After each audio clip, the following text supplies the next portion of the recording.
The leaden sky hung like a shroud over the remains of what was once a thriving metropolis.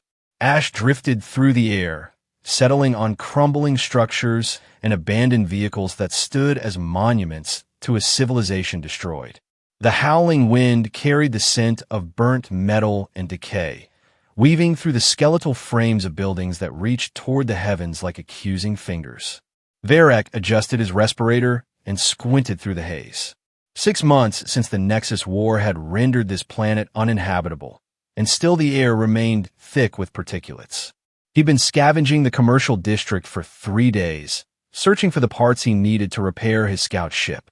The battle-scarred vessel was his only ticket off this godforsaken rock, and with each passing day, his chances of escape dwindled.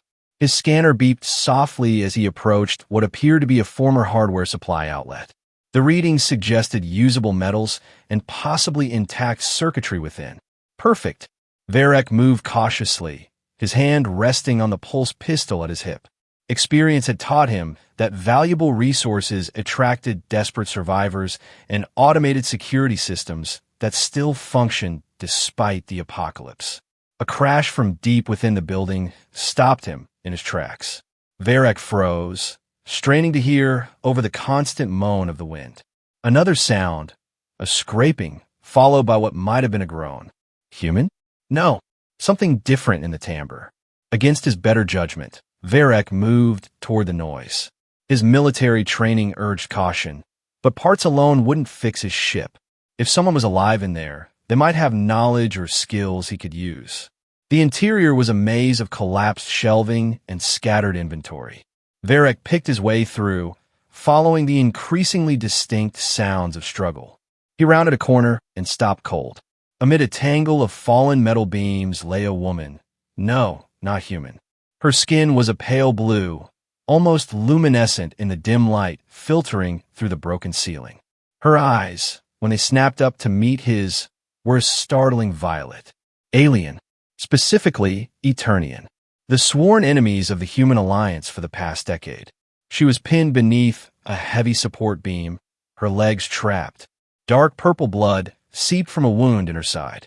Despite her obvious predicament, she immediately raised a weapon, a sleek, Eternian energy pistol that hummed with deadly potential. "Stay back," she hissed, her voice carrying the distinctive melodic accent of her species. "One step closer, and I'll vaporize you where you stand." Varek assessed the situation with clinical detachment. The alien was severely injured, trapped, and clearly desperate. The logical choice was to leave her. Eternians had slaughtered millions of humans during the war. This one would likely kill him the moment she no longer needed his help. "And yet, you'll bleed out before you can free yourself," he said, keeping his voice neutral. "I can help." The alien's violet eyes narrowed. "Why would a human help me?"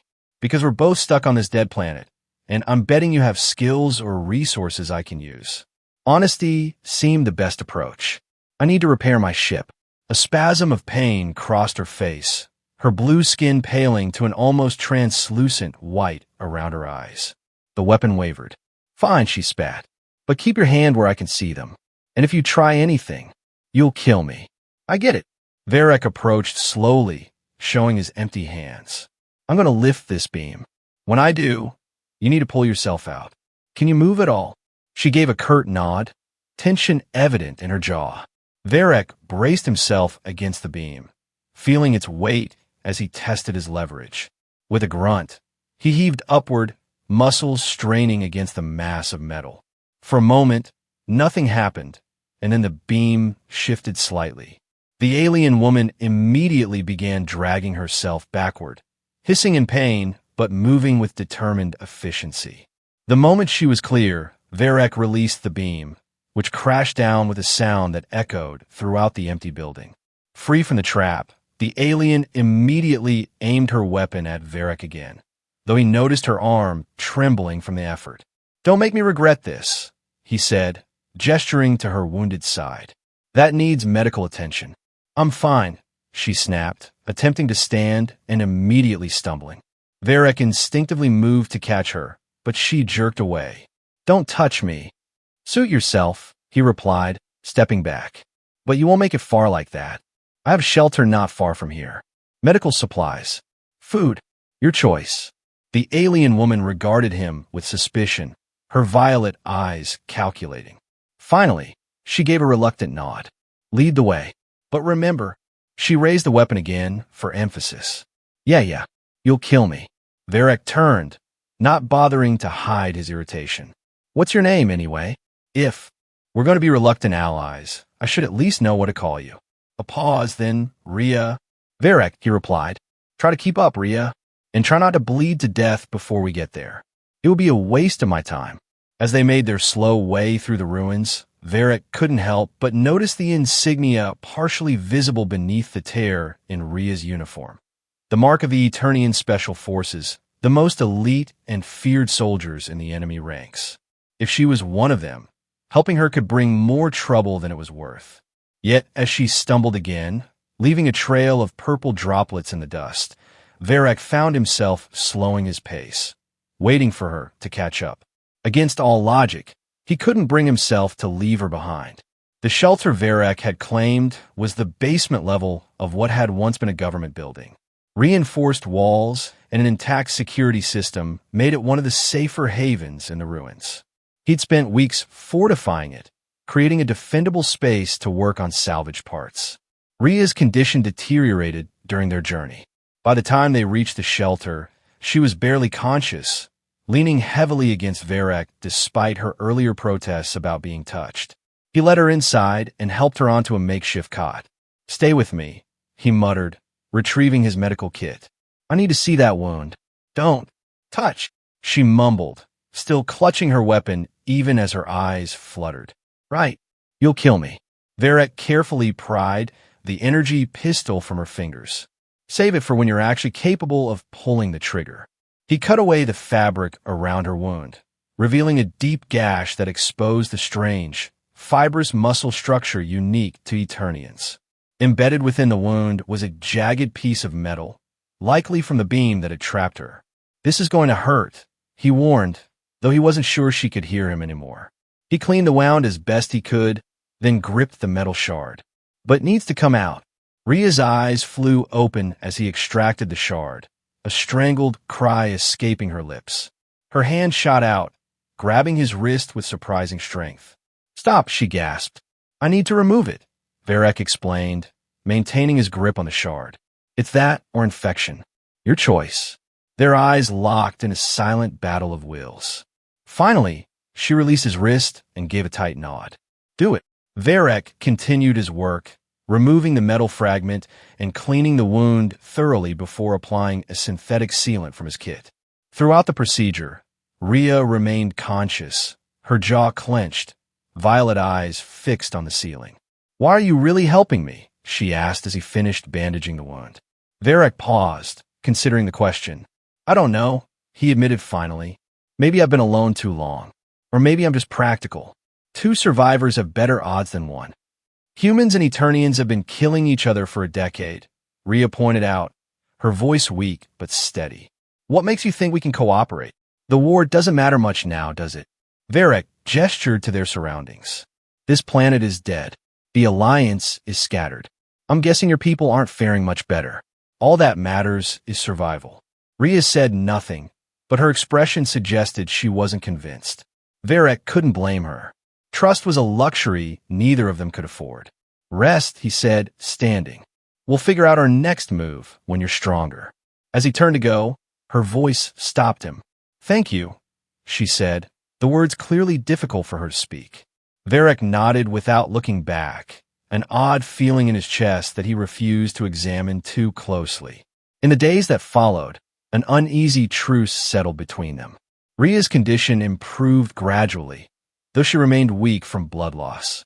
Varek continued his scavenging missions, always returning to find her exactly where he'd left her, watching him with those piercing violet eyes. Their conversations were terse, limited to practical matters of survival. Varek learned that Rhea had been part of a reconnaissance mission when her ship was shot down. The rest of her crew had died in the crash. She'd been searching for components to repair her communication system when the building collapsed on her. On the 5th day, disaster struck. Rhea's wound, which had seemed to be healing, suddenly worsened. Varek returned from scavenging to find her burning with fever, the skin around the injury an alarming shade of greenish-blue. "Infection," he muttered, examining the wound. "Or something worse. There's still something in there," Rhea gasped through clenched teeth. "I can feel it." Varek grimaced. His basic medical knowledge wouldn't be enough. He needed proper equipment to locate and remove whatever foreign object remained embedded in her flesh. "I need to go back out," he told her. "There's a medical facility 3 sectors away. They might have an imaging device I can salvage. If I die while you're gone," Rhea said, her voice unnervingly calm despite the pain evident in her expression, "take my encryption key." She pointed weakly to a small device attached to her belt. "It contains coordinates to my ship. There are parts there you could use." Varek stared at her, surprised by the offer. "You're not going to die," he said firmly. "Not after I've wasted all these medical supplies on you." A ghost of a smile touched her lips. Ever the pragmatist. "Sit tight. I'll be back before nightfall." The medical facility was picked clean of most useful equipment, but Varek managed to find a portable sonic imager that still functioned. He was halfway back to the shelter when he heard the distant whine of engines overhead, too mechanical to be the wind, too regular to be falling debris. Drones. Alliance or Eternian, it didn't matter. Either would kill him on sight as a potential enemy combatant or looter. Varek pressed himself into the shadow of a collapsed wall, watching as the sleek metal shapes passed overhead, their sensors sweeping the ground below. They weren't random patrols. Those drones were searching for something or someone. Varek returned to find Rhea worse than before, her breathing shallow and her skin clammy to the touch. He quickly set up the sonic imager and ran it over her wound. "There," he said, pointing to the display where a small, dense object was clearly visible deep within the tissue. "Energy round fragment. Must have hit you before the building collapsed." "Get out," Rhea demanded through gritted teeth. "I'll need to cut deeper." Varek prepared his crude surgical tools. "Without anesthetic, this is going to be—" "Just do it," she interrupted. "Iva endured vers." Varek began the delicate process of extracting the fragment, working by the light of a salvaged lamp. Rhea remained conscious throughout, her breathing controlled but strained. "Stop twisting it like that," she hissed as he maneuvered a probe into the wound. "Mine isn't that flexible. Stop forcing it." "Your anatomy isn't exactly standard human," Varek retorted, adjusting his approach. "I'm working blind here. The connective tissue around the aeriform organs is more rigid," she explained between pain breaths. "Angle toward the center axis." Following her guidance, Varek managed to locate and extract the fragment, a sliver of metal no larger than his smallest fingernail, yet capable of causing so much damage. "Got it," he announced, dropping the bloody fragment into a container. "Now let's close this up properly." As he worked, he told her about the drones he'd seen. They were searching for something specific. "Any chance they're looking for you?" Rhea was quiet for so long he thought she might have passed out. Finally, she spoke, her voice barely audible. "Yes, they're looking for me. Or rather, for what I carry. The encryption key." She nodded weakly. "It doesn't just have coordinates. It contains data, evidence of war crimes committed by high-ranking commanders on both sides. Human and Eternian." Varek's hands stilled. "You're going to expose them?" "The war was based on lies," Rhea said, her voice suddenly fierce despite her weakness. "Millions died for the profit of a few. Someone had to tell the truth. So you're not just a soldier. You're a defector. Call it what you want. I couldn't be part of it anymore." Varek finished dressing the wound in silence, his mind racing. If what she said was true, both Alliance and Eternian forces would be hunting her. Helping her had just become exponentially more dangerous. "Why tell me this?" he asked finally. Rhea met his gaze steadily. "Because you saved my life. Twice now. And if we're going to get off this planet together, you deserve to know the risks." "Together?" Varek raised an eyebrow. "I don't recall making that offer. You have a damaged scout ship. I have salvageable parts from an Eternian cruiser. Together, we might have enough to create one functional vessel." She attempted to sit up, wincing. Neither of us is leaving this planet alone. Varek couldn't argue with her logic. Still, the prospect of partnering with a hunted defector, an alien no less, went against every instinct honed during his years in the Alliance military. If we do this, he said slowly, we follow my lead. My ship, my rules. Your ship won't fly without my help, Rhea countered. We're equals in this, or not at all. They glared at each other, neither willing to concede. Finally, Varek sighed. Fine. Partners. But the moment we're off this rock, we go our separate ways. Agreed, Rhea said without hesitation. Varek wasn't sure why her quick acceptance bothered him. It was the outcome he wanted after all. Yet something about it left him unsettled as he prepared a fresh batch of nutrient paste, the last of his supplies. We'll need to find more food, he commented, handing her a portion, and I'll need to see this ship of yours once you're strong enough to travel. Rhea nodded, accepting the unappetizing meal without complaint. 2 days. I should be able to move properly by then. Don't push yourself, Varek found himself saying. The drones will be watching. We need to be at full strength before we venture out. Worried about me? Rhea asked, the ghost of a smile playing at her lips. I'm worried about my investment, Varek corrected her. I've used a lot of resources keeping you alive. I expect a return. Of course, she replied, her expression unreadable. Always the pragmatist. 2 days stretched into 3 as Rhea's condition improved more slowly than anticipated. Varek used the time to organize their supplies and plan their route to her crashed ship. The drones had increased in frequency, confirming his suspicion that they were searching specifically for Rhea or her encryption key. On the morning of the 4th day, Rhea stood without assistance for the first time since he'd found her. We move today, she announced, checking the charge on her energy pistol. The longer we wait, the more likely they'll find us. Varek assessed her condition with a critical eye. She was still pale, her movements careful to avoid aggravating her healing wound.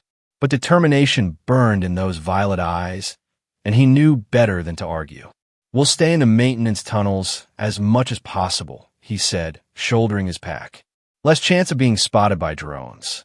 They set out at midday, when the perpetual ash clouds were thickest, providing additional cover from aerial surveillance. The maintenance tunnels were a claustrophobic maze of corroded pipes and collapsed sections, requiring them to move slowly and methodically. Rhea led the way, her knowledge of the city's layout surprisingly detailed for someone who wasn't native to the planet. When Varek questioned this, she offered a cryptic smile. I memorized the infrastructure maps before our mission. Standard procedure. Some reconnaissance officer you must have been, Varek muttered. I was the best, she replied without a trace of arrogance, simply stating fact. They emerged from the tunnels near what had once been the city's industrial sector. Massive factories stood in ruins, their twisted metal frames reaching toward the sky like the rib cages of long-dead beasts. We need to cross the open area ahead, Rhea said, pointing to a wide plaza separating them from the next section of tunnels. It's about 300 meters. We'll be exposed. Varek scanned the sky, seeing no immediate signs of drones. Fast and low. Ready. Rhea nodded, her hand resting on her weapon. They made it halfway across before the distinctive whine of drone engines reached their ears. Varek grabbed Rhea's arm, pulling her toward a partially collapsed storage container nearby. Inside, he hissed, practically shoving her into the dark space before squeezing in after her. The confined space forced them chest to chest, their faces inches apart. Varek could feel Rhea's rapid breathing, see the flecks of darker purple in her violet irises. Despite the danger, he found himself acutely aware of her, the cool touch of her skin where their hands inadvertently met, the subtle, alien scent of her. The drone passed directly overhead, its sensors sweeping the area. For an agonizing minute, neither of them breathed. Varek's hand moved to his weapon, knowing that if they were discovered, their only chance would be to shoot first and fast. Then the sound receded as the drone continued its patrol pattern, apparently satisfied there was nothing of interest in the plaza. That was close, Rhea whispered, her breath cool against his cheek. Too close, Varric agreed, suddenly conscious of their proximity. He pulled back as much as the small space allowed.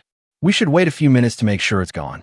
Rhea nodded, her expression unreadable in the dim light. They remained in silence, listening for any sign of the drone's return. Why did you leave the Alliance military? She asked suddenly. The question caught Varric off guard. What makes you think I left? Your training shows. The way you move, assess situations. But you're alone, scavenging like a civilian. That suggests you're no longer affiliated. Varric considered deflecting, but found himself answering honestly. I was part of a classified operation on Tyrannies 4. My team was ordered to eliminate a settlement of supposed Eternian sympathizers. He paused, the memory still raw. They were civilians. Refugees. No weapons, no military value. Just people trying to survive. And you refused the order? Rhea guessed. I carried it out. Varric corrected her, his voice flat. Every last one of them. Then I put my pistol to my commander's head and asked him to explain why. When he couldn't, he trailed off. You executed him, Rhea finished softly. I executed a war criminal, Varric said. Then I deserted. Been on the run ever since. The confession hung between them in the cramped space. Varric waited for her judgment, her disgust at what he'd done, both in following the original order and in his subsequent actions.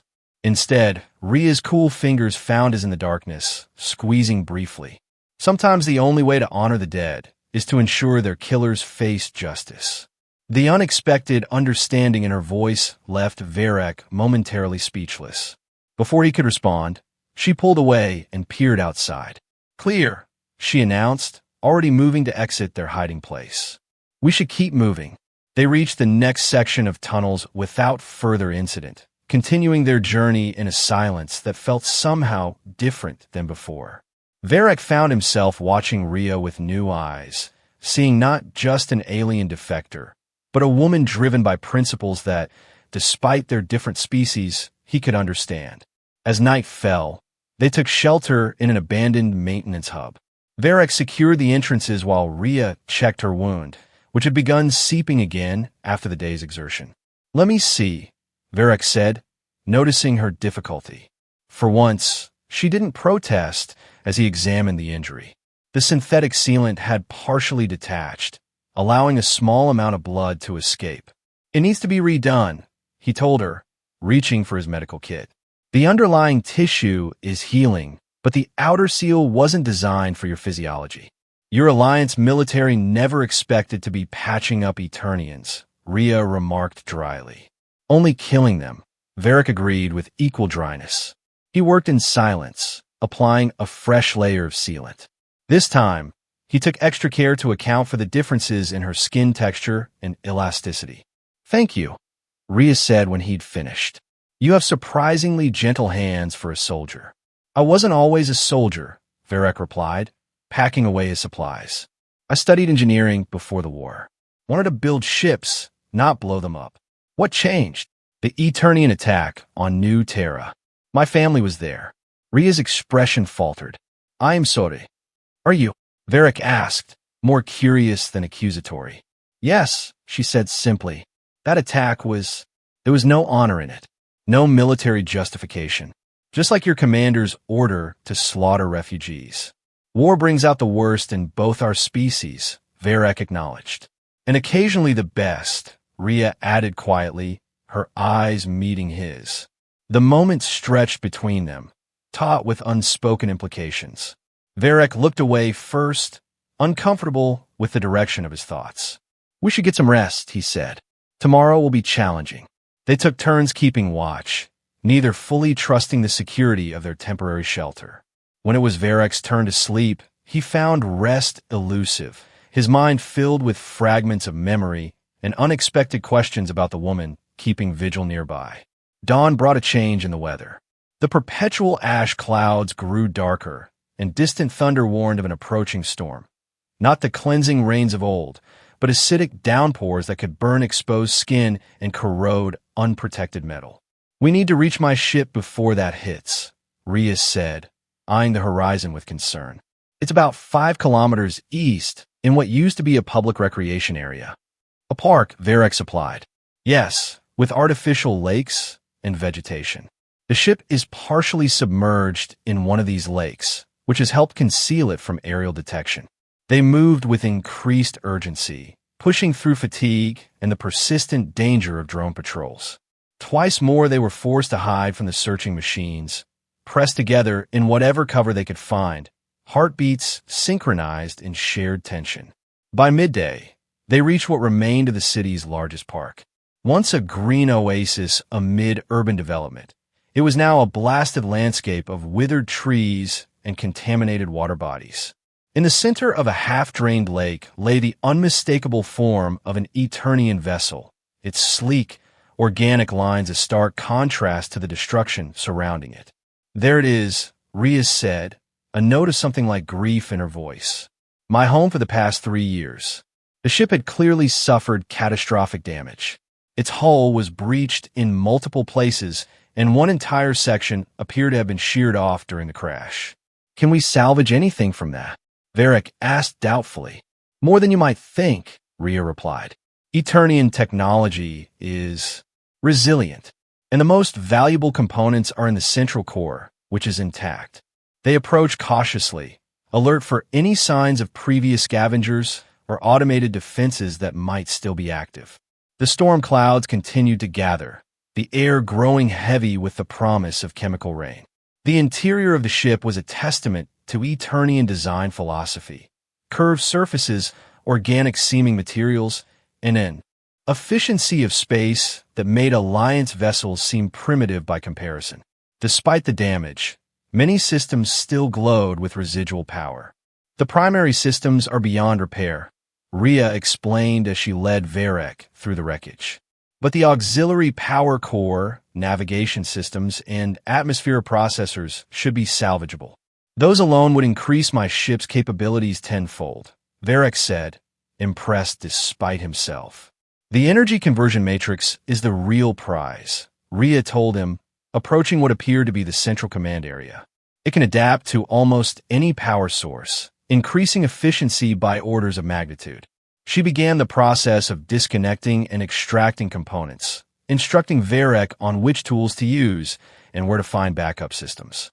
They worked with surprising efficiency, anticipating each other's needs and movements as though they'd been partners for years rather than days. As they worked, the first drops of acidic rain began to fall, hissing where they struck the ship's exterior. The storm was upon them sooner than expected. "We need to hurry," Varric urged, securing the components they'd already collected. "That rain will make the return journey impossible." "Almost done," Rhea assured him, her hands working with practiced precision despite her injury. "Just need to." The ship suddenly trembled, a deep vibration that neither the storm nor their activities could explain. Rhea froze, her expression instantly alert. "What is it?" Varric asked, hand moving to his weapon. "Someone's here," she whispered. The ship's proximity sensors are still partially functional. They're detecting multiple signatures approaching from the south. Varric moved to a damaged viewport, wiping away grime to peer outside. Through the increasing rain, he could make out several armored figures moving methodically toward the crashed vessel. "Alliance?" he wondered aloud. "No," Rhea said grimly, joining him at the viewport. "Legion X." "Who?" "Elite Eternian Strike Force. Officially, they don't exist. Unofficially, they're responsible for the most brutal operations of the war." Her voice hardened. "They're the ones I was planning to expose." Varric assessed their situation rapidly. "How many?" "At least 6 that I can see. Probably more in reserve. They'll have the ship surrounded in minutes." "Can we repel them?" Rhea shook her head. "Not with our current weapons. And they'll have drone support. Then we grab what we can and find another way out." Varric began gathering the most critical components they'd extracted. "Is there a secondary exit?" "Emergency evacuation hatch on the opposite side," Rhea confirmed. "But we'll still have to cross open ground to reach the tunnels." "One problem at a time," Varric said, securing the last of their salvage technology. "Lead the way." They moved swiftly through the ship's darkened corridors, Rhea navigating from memory, while Varric guarded their rear. The evacuation hatch was partially blocked by debris, requiring both of them to clear a path. On three, Varek said, positioning himself to help force the hatch open. 1, 2, 3. With a groan of protesting metal, the hatch swung outward, letting in a gust of rain-laden wind that carried the acidic sting of chemical precipitation. They ducked outside, immediately seeking cover beneath the ship's overhanging hull. The rain was falling in earnest now, each drop leaving small smoking craters where it hit exposed ground. Their protective clothing would offer limited defense, but a direct dousing would be dangerous. There, Rhea pointed to a maintenance shed about 50 meters away. If we can reach that, there's an access point to the drainage system beneath. Varek nodded, calculating distances and exposures. I'll go first, draw their attention if they've spotted us. You follow with the components.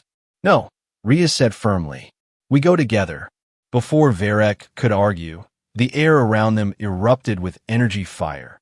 Legion X had indeed surrounded the ship and was closing in fast. Cover, Varek shouted, pulling Rhea behind a section of broken hull as blasts of destructive energy sizzled past them. They returned fire, their weapons seeming pitifully inadequate against the advancing force. Through the rain and weapons fire, Varek caught sight of a figure that moved with particular authority, taller than the others, with distinctive armor bearing command insignia. Atrion, Rhea breathed, her voice filled with a complex mixture of emotions.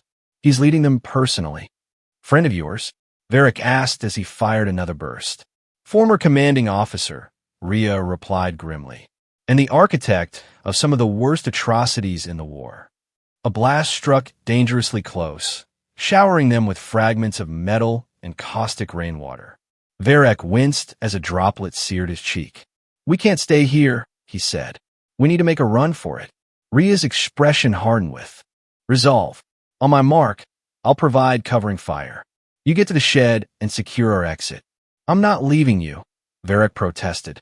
This isn't a debate, Rhea snapped. One of us needs to reach that access point, or we both die here. You're faster right now. She gestured to her still healing wound. Go! Before he could argue further, she broke from cover and laid down a barrage of energy fire, targeting the advancing soldiers with unerring accuracy. Varek hesitated for only a fraction of a second before sprinting toward the maintenance shed. The salvage components clutched tightly against his chest. Rain seared his exposed skin as he ran, each drop a tiny branding iron. He ignored the pain, focusing only on the target ahead. Behind him, the sound of energy weapons reached a crescendo as Legion X returned fire against Rhea's position. Varek reached the shed, using his shoulder to break through the corroded door. Inside, he quickly located the drainage access, a narrow hatch set into the floor.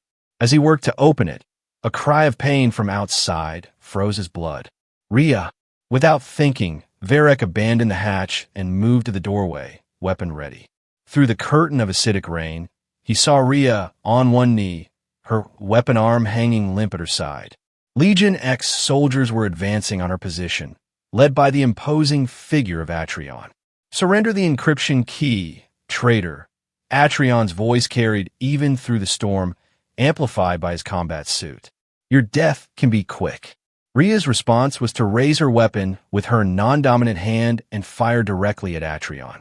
The shot went wide, but the intent was clear. Something snapped in Varek's mind. Later, he would tell himself it was tactical thinking, that Rhea was necessary for repairing his ship, that her knowledge was invaluable. But in that moment, all he knew was that he couldn't watch her die. He burst from the shed, firing in controlled bursts that dropped 2 Legion X soldiers before they could react. The others turned toward this new threat, momentarily distracted from Rhea. Get to the shed, Varek shouted as he continued firing, creating a corridor of covering fire. To her credit, Rhea didn't waste the opportunity. She gathered the remaining components and sprinted toward Varek's position, energy blasts sizzling the ground around her feet. Atrion bellowed orders, redirecting his forces to cut off their escape. A blast caught Varek in the side, the impact throwing him backwards into the shed's wall. Pain exploded across his ribs, and for a moment his vision dimmed. Then Rhea was there, half dragging him inside, firing one-handed at their pursuers. She kicked the door shut and barricaded it with debris before turning her attention to the drainage access. "You're hit," she said, her voice tight with what might have been concern. "I've had worse," Varric grunted, though in truth, the pain was excruciating. "The hatch. We need to." "I've got it," Rhea assured him, already working the mechanism. The hatch opened with a protesting squeal, revealing a dark shaft below. "Can you climb down?" "Do I have a choice?" Varric attempted a smile that came out as more of a grimace. The door shuttered as Legion X began their assault. It wouldn't hold for long. "You first," Rhea insisted, helping Varric position himself at the hatch. "I'll pass down the components." Despite the pain lancing through his side, Varric managed to lower himself into the drainage shaft. The climb down was agony, each movement sending fresh waves of pain through his injured ribs. Above him, the sounds of the assault intensified, metal tearing, energy weapons discharging. "Rhea," he called up. "Hurry." She appeared at the opening, quickly passing down their salvage technology before swinging herself into the shaft. No sooner had she begun her descent than the shed door gave way with a thunderous crash. "Go," she urged, climbing down as rapidly as her injury allowed. "They'll follow." They descended into darkness, the acidic rain dripping down from above as they moved deeper into the drainage system. The tunnels were partially flooded with contaminated water, forcing them to wade through knee-deep liquid that left chemical burns where it touched exposed skin. Varric led the way, one arm clutching the salvage components, the other pressed against his injured side. Each step was an exercise in willpower, pain threatening to overwhelm him. Behind him, Rhea maintained a vigilant watch, her weapon ready for any signs of pursuit.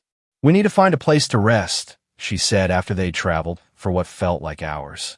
"You're losing blood." "So are you," Varric pointed out, noting the fresh purple stains spreading across her makeshift bandages. "I'm not the one who took a direct hit to save a former enemy," Rhea replied, her tone unreadable. They found temporary sanctuary in a maintenance alcove, elevated above the toxic water. Varric collapsed against the wall, his reserves finally depleted. Rhea immediately set to work examining his wound. "The blast cauterized most of it," she reported after cutting away his damaged clothing. "But there's internal damage. Your ribs are fractured, possibly worse." "Fantastic," Varric muttered, his voice strained. "Just what we needed. Why did you do it?" Rhea asked suddenly, her violet eyes searching his face. "Why come back for me?" Varric met her gaze, finding himself unable to offer the practical justifications he'd prepared. "I don't know," he admitted.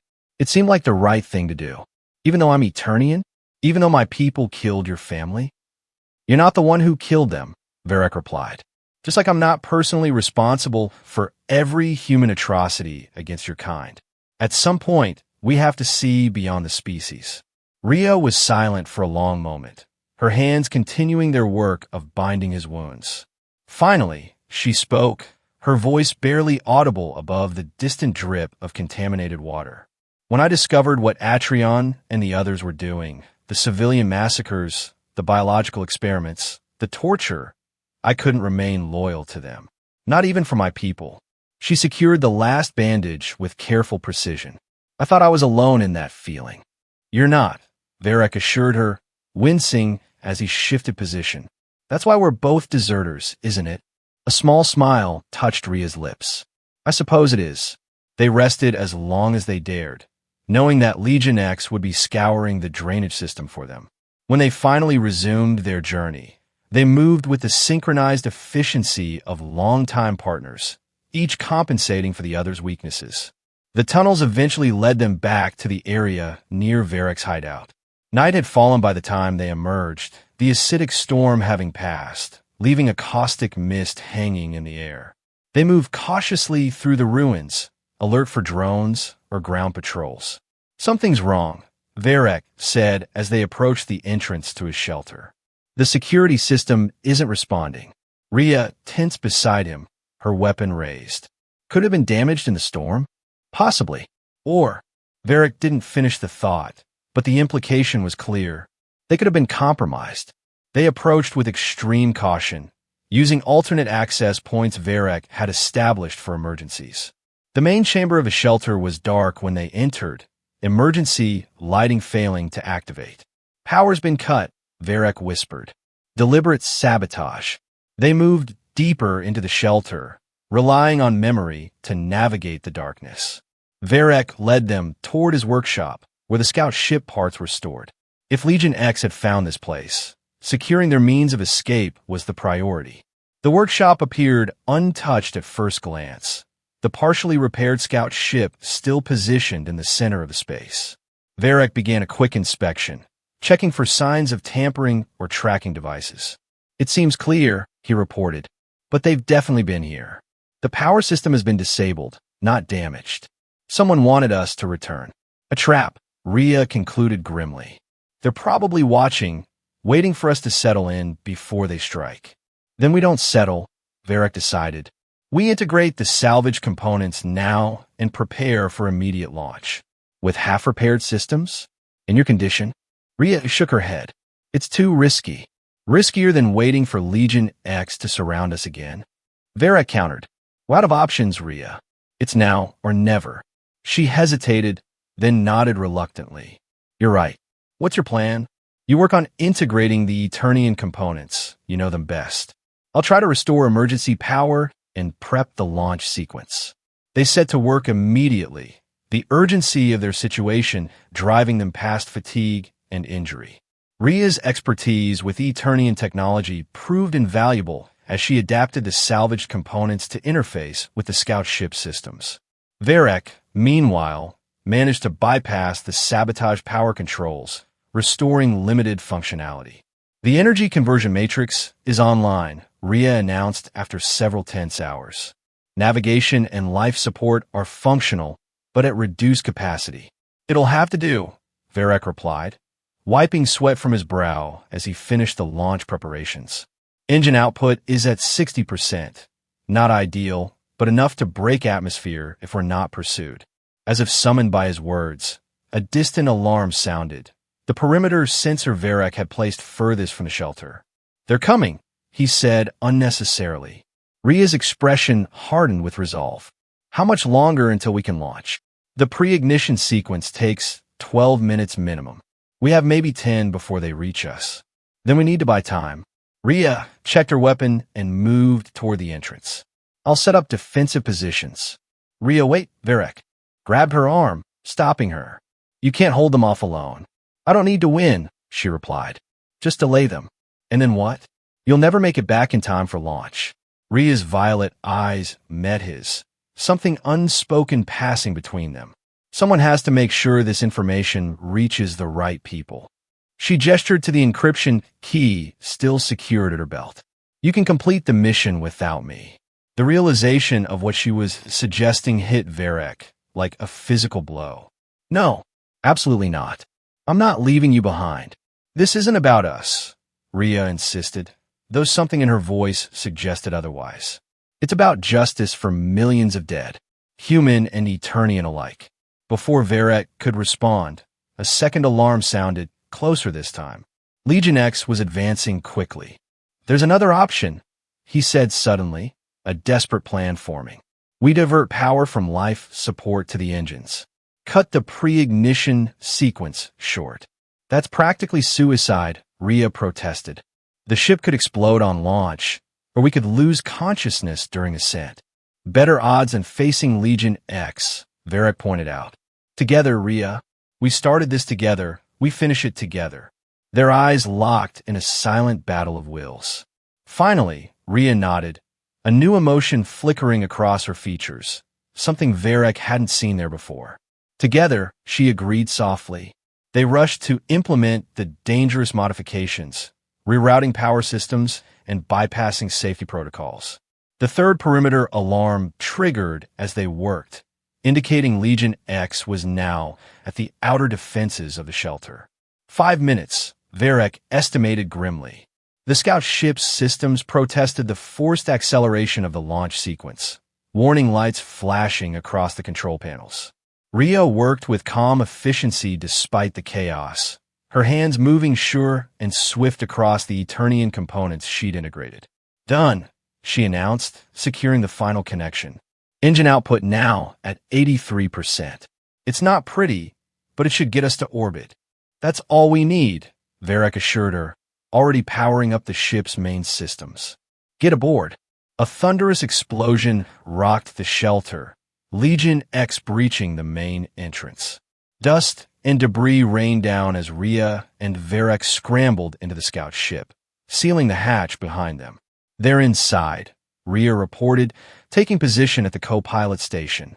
We have maybe 2 minutes before they reach the workshop.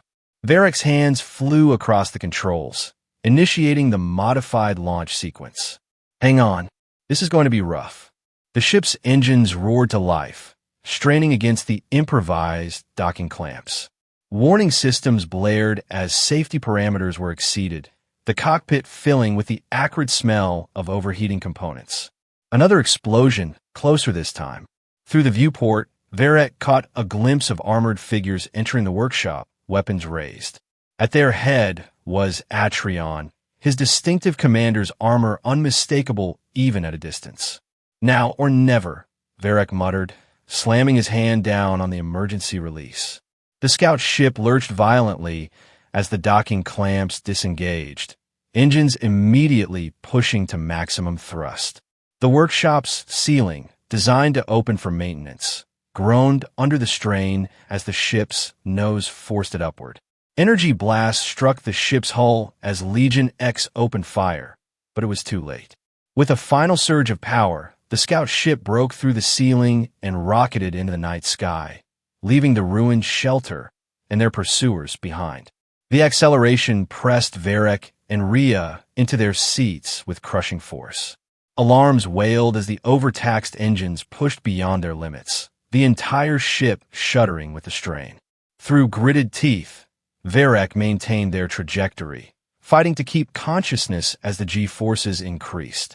Beside him, Rhea monitored the critical systems, her fingers dancing across the controls to balance power and prevent catastrophic failure.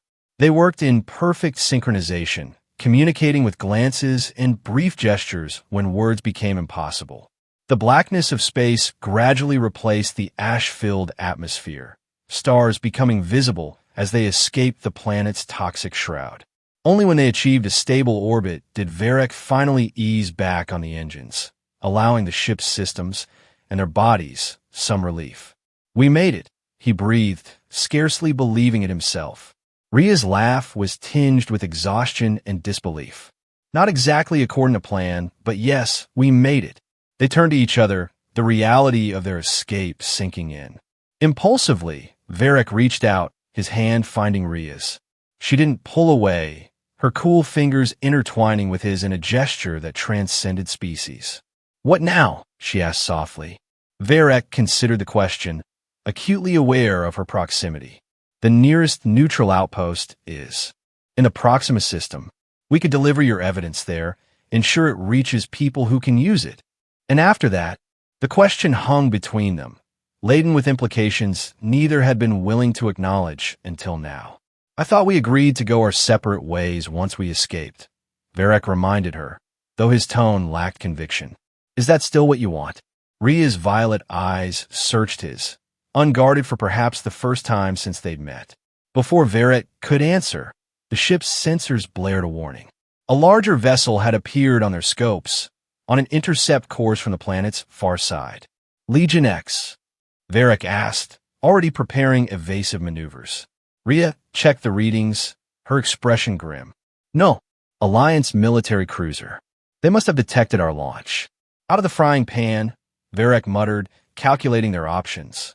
Their damaged ship couldn't outrun a military cruiser, and their weapons systems were minimal at best. Wait, Rhea said suddenly. Look at the designation code. Varric frowned at the display. Nazhid Dane Pishan. I don't recognize it. You wouldn't. It's not a standard Alliance vessel. Rhea's voice held a note of cautious hope. It's a rogue ship, commanded by Captain Alara Shan. She defected with her entire crew when the Alliance tried to court-martial her for refusing to bomb civilian targets. How do you know this? Intelligence reports. She's been operating independently, rescuing refugees and targeting war criminals on both sides. Ria's eyes brightened. If anyone would help us distribute this evidence, it would be her. Varek hesitated, years of military conditioning making him wary of any alliance vessel. But their options were limited, and their damaged ship wouldn't sustain them for long. All right, he decided. We'll make contact, but we stay alert, and if anything seems off, we run. Ria finished for him. I've had enough betrayal for one lifetime. As they prepared to hail the approaching vessel, Varek found himself studying Ria's profile, the determined set of her jaw, the intelligent spark in her violet eyes, the quiet strength that had carried her through unimaginable challenges. This woman, this alien, had become something he never expected, a partner he trusted with his life. Ria, he said quietly, before she could open the communication channel, about our agreement to go separate ways. She turned to him, expectant but guarded. I think circumstances have changed, he continued, choosing his words carefully. What we've been through, what we've learned about each other, it changes things. Are you suggesting we remain partners? Ria asked, her voice deliberately neutral. I'm suggesting we consider all options, Varek replied, including that one. A smile slowly spread across Ria's features, transforming her face in a way that made Varek's breath catch. I'd like that, she admitted. To consider all options. Their moment was interrupted by the ship's communication system activating. The stern face of a human woman appeared on the screen. Captain Alara Shun, presumably. Unidentified vessel. This is Captain Shun of the Redemption. Your launch was detected by our sensors. Identify yourselves and state your intentions. Varek and Ria exchanged a final glance, a look of mutual trust and shared purpose that needed no words. Together, they faced the screen, ready to begin the next chapter of their unexpected journey. Captain Shin, Ria began. My name is Ria, former intelligence officer of the Eternian Special Forces. This is Varek, former Alliance military engineer. We have evidence of war crimes committed by both our governments, and we need your help to ensure justice is served. The captain's expression remained impassive, but her eyes narrowed with interest. Transmit a sample of this evidence. Ria hesitated only briefly before connecting her encryption key to the ship's communication system. She selected a small, non-critical file and transmitted it to the Redemption. Several tense moments passed as they waited for Captain Shun's response. Finally, her face reappeared on the screen, now grave with resolve. Prepare to dock, she instructed. We have much to discuss. As the Redemption grew larger in their viewport, Varek reached for Ria's hand once more. This time, there was no hesitation as their fingers interlaced. Together, he asked simply. Ria's violet eyes met his, filled with a warmth that defied the cold vastness of space surrounding them. Together, she confirmed. The scout ship approached the Redemption's docking bay, carrying two former enemies who had found in each other something neither had expected: understanding, respect, and the promise of a future neither had dared to imagine. Whatever challenges awaited them, they would face them as they had escaped the dying planet. Side by side, their differences no longer dividing them, but making them stronger. As the docking sequence engaged, Ria leaned closer to Varek. By the way, she said, a hint of mischief in her voice, I never properly thanked you for saving my life. Multiple times, Varek reminded her with a smile. Multiple times, she agreed, and closed the distance between them in a gesture that required no translation across species or stars.